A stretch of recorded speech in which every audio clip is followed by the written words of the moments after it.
Politics आपने सीखनी है, ना कि जो है वो पीएम नरेंद्र मोदी से सीखो, उनसे जाकर पता चले, आपको पता चले, उनको आइडियलाइज करो। इस चीज़ में हसद ना करो कि यार वी कांट डू दैट, हम ये हम वो है। यार आप सऊदी अरब से कुछ सीख लो। अब सऊदी अरब से छोड़ दे, अब तो अफगानिस्तान तरक्की जैसे करता जा रहा है। बांग्लादेश को देख लें आप, अफगानिस्तान को देख लें, वो ऐसे हम कहते थे साढ़े बच्चे ने, वो बच्चा आपका बाप बन गया। बिल्कुल ऐसे ही है। वो आपको बताएगा कि जी मैं बाप हूँ। 2% बांग्लादेश को कहते रहे, आज हमारी इंडस्ट्री वहाँ पे शिफ्ट हो। अगर इंडिया की बात की जाए तो इंडिया हमसे, मुझे ऐसा लगता है कि 100 साल से भी ज़्यादा आगे जा चुका है। G20 की मीटिंग हम लोग इंडिया में देखते हैं, सोलर मिशन इंडिया कर रहा है, मून मिशन इंडिया कर रहा है, वर्ल्ड कप उनके हाथ में जा रहा है, एशिया कप उनका हो गया। मतलब ये कि हर फील्ड में, हर फैक्टर में दे आर नंबर 1।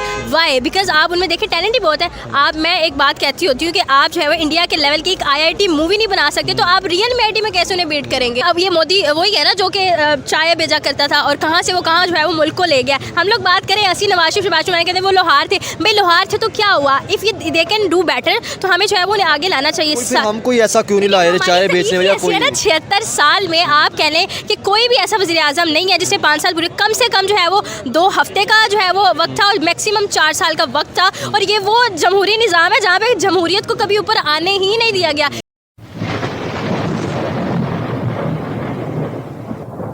नमस्कार दोस्तों, स्वागत है आपका हिंदुस्तान डॉट में। तो दोस्तों, आपने इंट्रो में देखा ना, अब पाकिस्तानी भी मोदी जी की तारीफ करने लगे हैं, क्योंकि दोस्तों अब पाकिस्तानियों को पता चल गया है कि मोदी जी ने तो इंडिया को टॉप पर पहुंचा दिया और दूसरी साइड पाकिस्तानी पॉलिटिशियन तो पाकिस्तान को दिन रात लूट रहे हैं। और अब तो इंडिया पाकिस्तान में कोई कंपेरिजन नहीं हो सकती। इंडिया दुनिया की 4th लार्जेस्ट इकोनॉमी बन गए और दूसरी साइड पाकिस्तान तो अभी भी दूसरी कंट्री के लोन पे चलती है। इसीलिए दोस्तों ये पाकिस्तानी अब मोदी जी और इंडिया की तारीफ करने लगे हैं। तो दोस्तों बिना टाइम वेस्ट किए वीडियो में आगे देखते हैं इस बात पे पाकिस्तानी पब्लिक के रिएक्शन। अगर आप नहीं हैं तो पहले चैनल को सब्सक्राइब कर लीजिए और वीडियो को अंत तक देखें। इन्फ्लेशन रेट की बात कर रहा हूँ, पाकिस्तान की बात की जाए, दुनिया की बात की जाए तो हमारा 30% है, लेकिन दुनिया का बहुत कम होता जा रहा है। क्या कहना चाहेंगे इस पर? कहना क्या है, वैसे जब देखा जाए तो ग्लोबली इन्फ्लेशन रेट बढ़ा है, लेकिन पाकिस्तान में कुछ ज़्यादा ही बढ़ गया। पाकिस्तान में कोई चीज़ कम, दुनिया में कोई चीज़ कम होती है तो पाकिस्तान में कुछ ज़्यादा ही कम हो जाती है, कुछ चीज़ बढ़ती है तो पाकिस्तान में ज़्यादा ही बढ़ जाती है। क्यों? क्योंकि जी हमारा रेडी वाला से लेकर हमारे ब्यूरोक्रेट तक जो है वो करप्शन होती है और हम लोग जो है वो खुद को ठीक नहीं कर रहे हैं। तो बेसिक रीज़न इज़ दिस। यहाँ पर मैं ये नहीं कहूँगी कि जी जैसी आवाम होती है वैसा हुक्मरान होता है। डेफिनेटली ये बात ट्रू है, बट द थिंग इज़ कि हम कैसे सुधरेंगे, there is a question mark. सुधरना तो हम लोगों ने तब ही है जब हम लोग जो है खुद से करप्शन, साढ़े थे कहते जो होता है कर लो, जिंदा दाल लगता ला लो। जिन देर तक असं दाल आते रहेंगे ना, ये इन्फ्लेशन रेट जितने मर्जी वज़ीर आज़म आके इसको कम कर लें, कभी भी कम नहीं हो सकता। हमें जो है वो इस चीज़ को खुद करेक्ट करना है। तो पुलिसियों से सीखते क्यों नहीं, अपने नेबर कंट्री से क्यों नहीं सीखते? जैसे देखिए, मैं आज इंडिया की बात कर रहा था, उनके जयशंकर फॉरेन मिनिस्टर जो वो कॉन्फिडेंस लेवल से कह रहे हैं कि दुनिया को हमारा शुक्र अदा करना चाहिए कि जैसे हमने इन्फ्लेशन रेट, जैसे हमने रशिया से दबाव में नहीं आकर तेल भी खरीदा जब यूक्रेन की वार चल रही थी, हमने सारा कुछ किया, तो आज इन्फ्लेशन रेट जहाँ दुनिया में कम हुआ है, कहीं ना कहीं हमारा इसमें रोल है, दुनिया को हमारा थैंक करना चाहिए। लेकिन आज हम जो है पुलिसियों से सीखते नहीं, आज भी हम वो अकड़ में और उन चीज़ों में चल रहे हैं। बिल्कुल ऐसा ही है। देखें, अगर इंडिया की बात की जाए तो इंडिया हमसे, मुझे ऐसा लगता है कि 100 साल से भी ज़्यादा आगे जा चुका है। G20 की मीटिंग हम लोग इंडिया में देखते हैं, सोलर मिशन इंडिया कर रहा है, मून मिशन इंडिया कर रहा है, वर्ल्ड कप उनके हाथ में जा रहा है, एशिया कप उनका हो गया।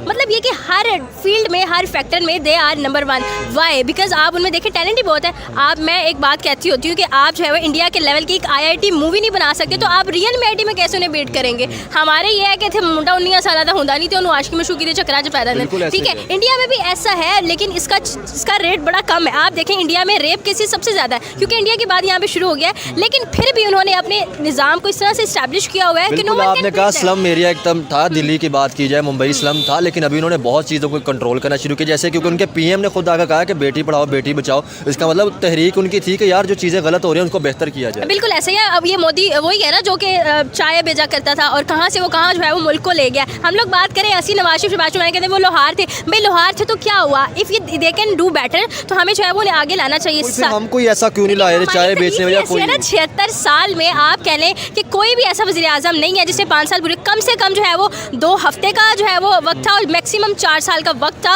और ये वो जमहूरी निज़ाम है जहाँ पे जमहूरियत को कभी ऊपर आने ही नहीं दिया गया, क्योंकि इन्हें पता है जिस दिन जमहूरियत ऊपर आ गई उस दिन तो हमारा मुल्क तरक्की कर जाएगा। फिर ये बैठ के करप्शन कैसे करेंगे? अगर हमारे बड़े करप्शन कर रहे हैं, हम भी तो यही करेंगे ना। हम आसपास डॉक्टर्स एंड टीचर्स को देखते हैं, हमारा बच्चा कहता है हमने डॉक्टर टीचर बनना है, हम अपने आसपास साइंटिस्ट को देखेंगे, अपने आसपास जो है वो ऐसे लोगों को देखेंगे जो उससे बहुत मुख्तलिफ कर रहे हैं, तो हम वो देखेंगे। हमें लिटरली मुझे जो है वो खुद जो है वो आप कह लें कैफे से क्लियर करने के बाद पता चला यार ये वाला भी सब्जेक्ट होता है, काश मैं जो है मैट्रिक के बाद इसको चूज़ कर लेती, मुझे पता ही नहीं था। देयर वाज नो गाइडलाइन, मतलब यहाँ पर कुछ भी there is nothing. Education system बिल्कुल लो हो चुका है। फिर कहते हैं जी साडा एजुकेशन सिस्टम बड़ा स्ट्रॉन्ग है, हम लोग आपस में लड़ रहे हैं, हमें नहीं पता हमें क्या करना है, क्योंकि गलतियाँ हमसे शुरू हो रही हैं। हमेशा हमने जज्बे नारों की बातें तो लाजमी की है, तो आपको नहीं लगता था कि टेक्नोलॉजी की तरफ आता है? क्योंकि हमेशा हम कहते हैं कभी इंडिया को कर देंगे, कभी इसराइल को फना कर देंगे, तो टेक्नोलॉजी की तरफ क्यों नहीं आ रहे? एक तरह से वो मिसाइल लेके खड़े हो, आज भी डंडों से या बातों से हो, तो वो तो मिसाइल मार के हमें दूर से तबाह कर देंगे। इन चीज़ों पर क्यों नहीं फोकस कर रहे? कभी कश्मीर का, कभी बलूचिस्तान का इशू अपने मुल्क के अंदर देख नहीं रहे, लेकिन दूसरों के अंदर जाकर देखिए वो यूथ को इसलिए एजुकेट नहीं करते। अगर यूथ एजुकेट हो गई तो यूथ उनके गले ना पड़ जाएगी, जो उन्होंने गलतियाँ की हैं। अगर यूथ उनके गले पड़ जाती है तो उनका फ्यूचर तबाह है। ये जो बैठ के जो है वो लंबी लंबी गाड़ियों में जाते हैं, एसी में उठते हैं, बैठते हैं, खाते पीते सोते हैं, बाहर उन्होंने इतनी जायदादें बनाई हुई हैं, पता ही नहीं कितनी जायदादें हैं, मतलब कितनी उनकी नस्लें जो है वो इस वक्त सवर चुकी हैं। अगर यूथ को एजुकेट कर देते हैं तो उन्हें ये सारी बातें पता चल जाएंगी, तो फिर क्या होगा, उनका खाना पीना बंद, यूथ तो उनके गले में से हर एक चीज़ निकाल लेगी। लगता है कि माशाल्लाह यूथ एजुकेटेड हो रही है, यूथ एजुकेटेड हो रही है, लेकिन लिटरली बहुत ज़्यादा धक्के खाने के बाद जब आप खुद प्रोफेशनली बाहर कदम रखते हैं, स्टेप इन करते हैं बाहर की तरफ, तब आपको पता चलता है कि ज़िंदगी क्या है, और तब तक बहुत देर हो जाती है। मतलब आप इतने प्रेशराइज्ड हो जाते हैं, आप उन सिनेरियो से गुजर के आते हैं कि आपको लगता है कि शायद मैं अपना फ्यूचर नहीं। बहुत कम यूथ ऐसी है जो कि अपने खुद को प्रेशर से निकाल के जो है वो एंग्जाइटी से निकाल के, डिप्रेशन से निकाल के खुद को आगे लेके जाए। Everyone is not same. क्योंकि देखिए अभी हमारे मुल्क की जो कंडीशन हो सकती है, क्या आपको लगता है कि अब हमें शायद अपनी फॉरेन पुलिस से आज़ाद करें? जैसे कभी हम देखते हैं ईरान से पेट्रोल नहीं खरीदने से, अमेरिका से वो नहीं करेंगे, रशिया से ऑयल नहीं खरीदेंगे, यूरोप से ये ट्रेड नहीं करेंगे, तो क्या आप इंडिया से ट्रेड नहीं, क्या आपको लगता है कि अब हमारी मजबूरियाँ बन गई कि हमें सबके साथ ट्रेड या सिस्टम बेहतर करना चाहिए? मजबूरियाँ, ट्रेड सिस्टम को आप छोड़ दें, हम जो है वो मजबूरी के तहत भिखारी बन चुके हैं, हम ट्रेड की बात करते हैं। लाइक हम IMF के कर्जे में कितना मतलब दबे हुए हैं, कैन यू इवन इमेजिन? और वो अपनी मर्जी के मुआहदे आपसे करवा रहा है। फिर आप कहते हैं कि नहीं जी निगरान हुकूमत ने फलाना करता, उन्हें टिमकाना कर दिया साड़ियों ने, मतलब यार what the hell, this is not the solution of the thing. तो अब देख लें, इलेक्शन नहीं हो रहे, सिलेक्शन ऑलरेडी हो चुके हैं। वज़ीर आज़म नवाज शरीफ, क्या मकसद आपका बनता था कि आपने लाहौर की सारी सड़कों पर, पाकिस्तान की सड़कों पर आपने वज़ीर आज़म नवाज शरीफ लगा दिया? क्यों? आपको तब याद आ गया कि किसी ने उसके ऊपर ब्लैक जो है वो स्प्रे से नवाज शरीफ के फेस पे कुछ किया, लाइक उसको ब्लर किया है, तो आपने जो है उसके ऊपर केस कर दिया। आपके ऊपर केस बनना चाहिए। आपने किस खुशी में नवाज शरीफ के साथ जो है वज़ीर आज़म लगाया? ये केस कहाँ बनता है? सब सोए अंधे। नवाज शरीफ ने कहा कि पुल बना दी या सारी मेट्रो बनाई, तो मुझे बताइए ये भी कौन सा हमारे यूथ या हमारे इंजीनियर ने बनाई? ये भी तो चाइना से बनवा के चाट ले सारी चीज को, सारी गिरवी है, हम लोगों ने टैक्स पे किया है। अगर एक बंदा 1500 एक जो है वो दिन का कमाता है तो उसमें से 600 रुपये वो टैक्स देता है। ठीक है। तो दोस्तों ये थे पाकिस्तानी पब्लिक के रिएक्शन, और आपने वीडियो में देखा ना, अब पाकिस्तानी भी इंडिया और मोदी जी की तारीफ करने लगे हैं। और दोस्तों इसका रीज़न है पाकिस्तान में महंगाई आसमान पे है। अब गरीब लोग तो पाकिस्तान में जीना भी अफोर्ड नहीं कर सकते, क्योंकि दोस्तों उनको 3 टाइम रोटी भी नहीं मिल रही। इसीलिए ये पाकिस्तानी को अब इंडिया और मोदी जी अच्छे लगने लगे हैं, क्योंकि इंडिया और पाकिस्तान तो एक ही दिन अलग हुए थे, लेकिन आज दोनों कंट्री में कोई कंपेरिजन नहीं हो सकती। इंडिया आज दुनिया की टॉप इकोनॉमी बन गई है, और दूसरी साइड पाकिस्तान तो पूरी दुनिया में कटोरा लेके ही घूमते हैं। पाकिस्तान की पूरी इकोनॉमी IMF और दूसरी कंट्री के लोन पे चलती है। और दोस्तों अब तो पाकिस्तान को कोई लोन भी नहीं देते, क्योंकि पाकिस्तान अब लोन वापस करने की पोजीशन में भी नहीं रहा। पहले इस्लामिक कंट्री पाकिस्तान को लोन दे देते थे, आसानी थी, लेकिन अब वो भी नहीं देते, क्योंकि उनको पता है कि पाकिस्तान अब इनको वापस भी नहीं कर सकते। इसीलिए पाकिस्तान बहुत बड़े क्राइसिस में फंस गया है, और अब तो पाकिस्तान में हर दिन महंगाई ऊपर से ऊपर ही जा रही है। इसीलिए ये पाकिस्तानी अब कहते हैं कि पाकिस्तानी पॉलिटिशियन को मोदी जी से सीखना चाहिए। तो बस दोस्तों आज के वीडियो में इतना ही। ये थे पाकिस्तानी पब्लिक के रिएक्शन।